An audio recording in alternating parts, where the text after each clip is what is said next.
জানেন তো, পৃথিবীতে কারুর প্রতি মায়া পড়ে যাওয়াটা খুব খারাপ জিনিস। আম, আমি আমার একটা অনুভূতি বলি।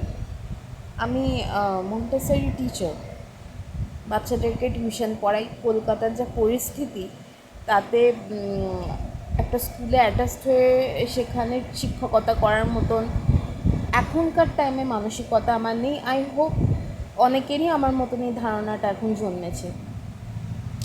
কিন্তু একটা কথা বলি, শিক্ষকতা করি, বাড়ি গিয়ে গিয়ে শিক্ষকতা করি, টাকা অর্জন করি।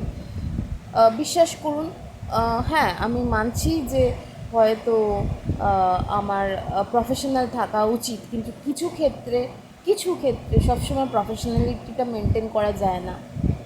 আপনি একটা বাচ্চাকে যখন পড়ান এবং সেটা যদি অনেক বছরকার বছর হয়ে যায়, বিশেষ করে দেখবেন একদম ছোট্ট কিড, 2.5 বছর, সে তখন হয়তো লেখাটাও শেখেনি।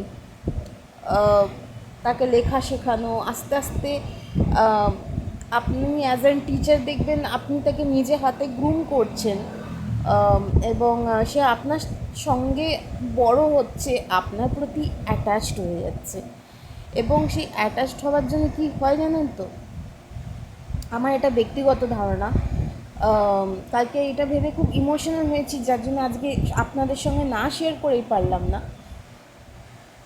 যখন আপনি কোনো মানুষের সাথে ইমোশনালি অ্যাটাচড হয়ে পড়েন, না জেনে বুঝেই হয়ে পড়েন, আর এটা স্বাভাবিক। যখন আপনি একটা মানুষের সাথে 1 বছর, 2 বছর, 4 বছর, সেটা বাচ্চা, স্পেশালি আমি বাচ্চাদের কথা উল্লেখ করে বলছি, তাদের সঙ্গে আপনি জড়িয়ে পড়েন না, এবং তারা আস্তে আস্তে মানে আপনাকে ভালো লাগতে শুরু করে দেয় তাদের।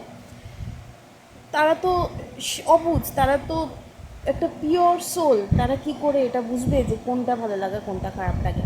আস্তে আস্তে যখন দেখবেন সেই ছোট্ট শিশুটি আপনার সামনে গড়ে উঠছে, সেটা যাই হোক, সেটা আপনি অ্যাজ অ্যান টিচার হোক, অ্যাজ অ্যান মাদার হোক, আর টিচার্সরাও হাফ মাদার্স হয়েই যায়। মন্টেসরি টিচার্সদের ক্ষেত্রে সেটা অনেক বেশি প্রবাবিলিটি থেকে যায়। এটা আমি আমার এক্সপিরিয়েন্স থেকে বলছি।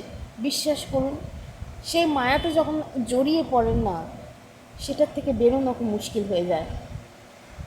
তখন ভুলে যাই আমি তো একটা শুধুমাত্র টিউশন টিচার, একটা কিছুই নয়, I am part of our life segment. কিন্তু সত্যি আমি একজনকে পড়াই, সে একটু ছোট্ট বাচ্চা মেয়ে। হ্যাঁ, সে হিন্দু ধর্মের নয়, কিন্তু আমি তাকে ছোট্ট থেকে গড়ছি। কোথাও আমার মনে হয় না আম, ও আমার নয়। সত্যি বলছি, আমার ভীষণ ভালো লাগে। আজকে ছোট্ট জিনিসটা, এক্সপিরিয়েন্সটা শেয়ার করলাম।